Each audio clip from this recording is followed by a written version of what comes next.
A call for urgent reform. Unite against inhumanity.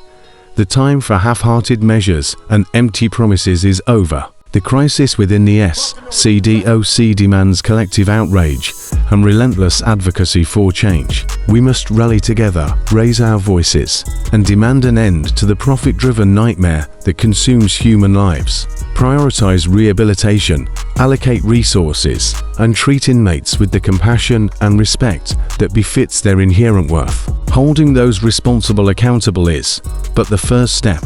A complete overhaul of the system is the only path to redemption. Collaborative efforts for change. Humanity in action. Real change requires more than impassioned outrage. It requires a united front against the darkness that has engulfed the SCDOC. Policymakers, civil rights advocates, and community organizations must form an unbreakable alliance to reshape the landscape of South Carolina's correctional system. Transparency, accountability, and empathy must reign supreme, chiseling away at the rotten foundations that have allowed this tragedy to fester.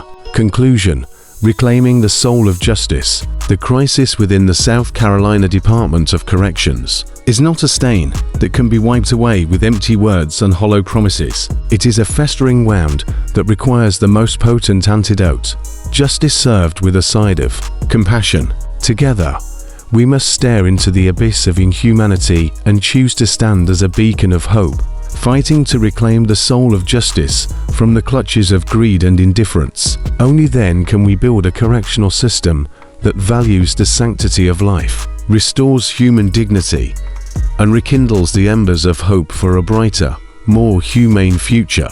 The alarming reality of the South Carolina Department of Corrections (SCDOC) reaches an appalling tipping point, where the loss of inmate lives should serve as a deafening wake-up call.